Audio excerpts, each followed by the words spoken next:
Kaya nga bang kumita ng hundreds of thousands kada item sa reselling ng relo? Kaya ka ba nitong ipag-for good sa Pilipinas? Or kaya ka ba nitong papag-resignin sa trabaho mo ngayon?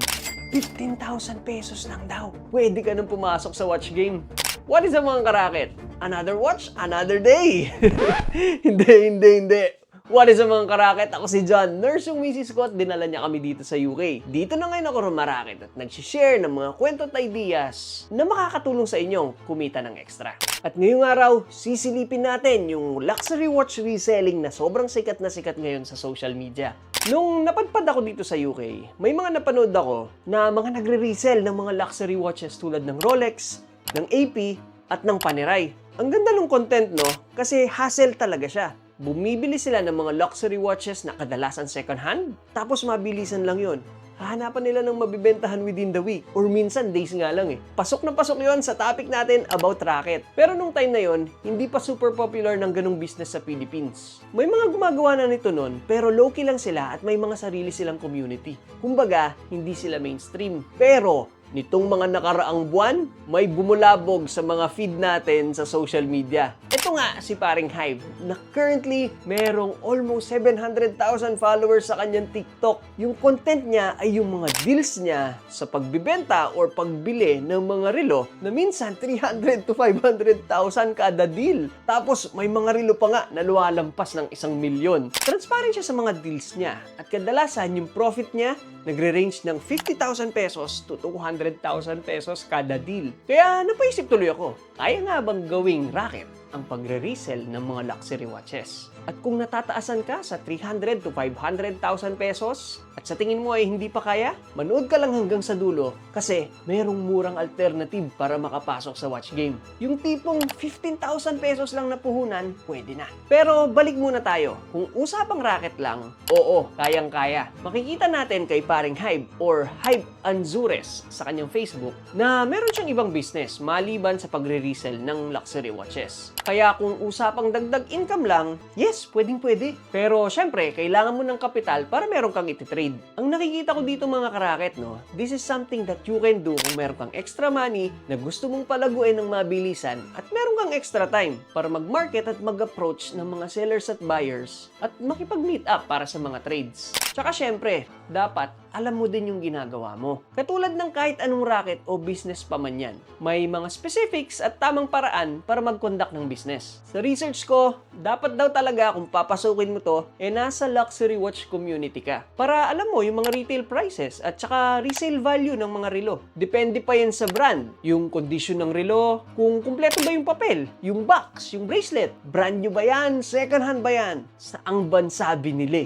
Ito talaga yung mga magiging bread and butter mo, aside sa kapital na kailangan mo, syempre. Malaking bagay din na may mga connection ka, maski hindi sa mga distributors ng mga luxury watches. Pero, pati na din dapat sa mga kapwa mo resellers. Isa siguro sa mga nagustuhan ng mga tao sa content ni Paring Hive, yung personality niya. At kung paano niya kausapin yung mga kadil niya. Ito yung pang lalaki. O sige. Mostly Rolexes to pare. Anyway, brother, di pa kaya. Ikaw, bro, offer ka. Tingnan natin.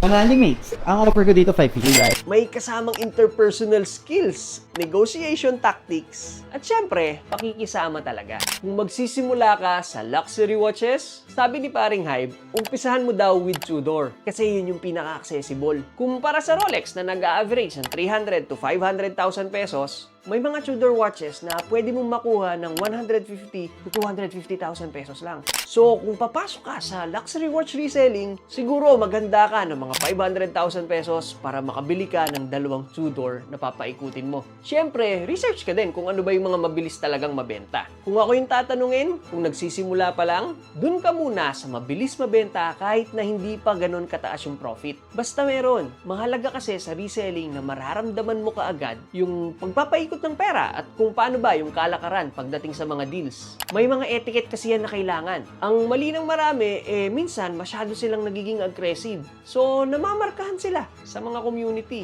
Minsan naman, masyadong malambot, so madalas nababarat. May mga bagay din kasi ako nire-resell mga karaket, kaya medyo familiar ako sa mga ganong kalakaran. Sa tingin ko, kayang bumuhay ng luxury watch reselling kung magagawa nito ng sistema para consistent na makapagpaikot ng pera. Pwede naman kasing racket lang talaga. Meron kasing high na nakukuha sa ganitong klase ng racket. Yung tipong gagawa ka ng 50 to 100,000 pesos, tapos laway lang yung puhunan. Oo, gumagastos ka sa pambili. Pero wala ka ng expense doon, maliban na lang kung may repairs. Kumbaga, para kang nagpiprint ng pera. Kaya naman sa iba, ginagawa lang nila to pag may time. Ibang usapan kasi kung gagawin mo tong full-time na negosyo. Hindi pwedeng may mga months na wala kang benta. Kasi may mga business expenses ka na hindi pwedeng tumigil. Pag malaki ang operation na, kailangan mo na ng opisina, storage, at iba pang mga usual business expenses. Yun nga, ibang usapan pa pag business. Pero just to answer that question, oo, kaya. Basta i-approach mo lang siya with caution and care, just like any other business.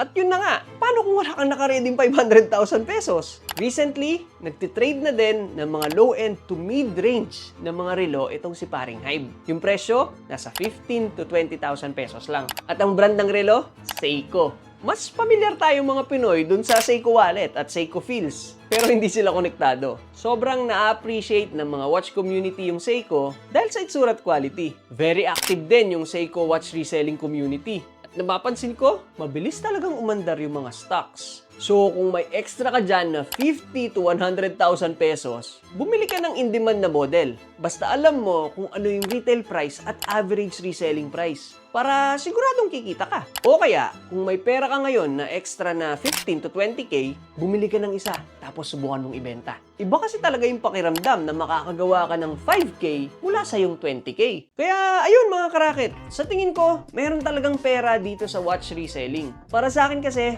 meron talagang appeal yung mga gantong racket na hindi lang pera yung nakukuha mong value. Masarap sa pakiramdam yung entrepreneurship o yung mga trade na nare-reward ka kasi nabibigay mo yung gusto ng mga tao. Yung reselling, para kang treasure hunter dyan na ikaw yung mag-spend ng time para maghanap ng mura at magandang pyesa. And when you find it, merong willing magbayad ng malaki kasi hindi na siya yung gagastos ng oras para mahanap yon. Tapos dagdag mo pa na pwedeng-pwede itong gawin on the side and pag gamay mo na, pwede mong gawin full-time. Kung na-inspire ka man kay Paring Hybe or dito sa content nating to, tapos naisipan mong magsimula ng watch reselling business, PM mo ko.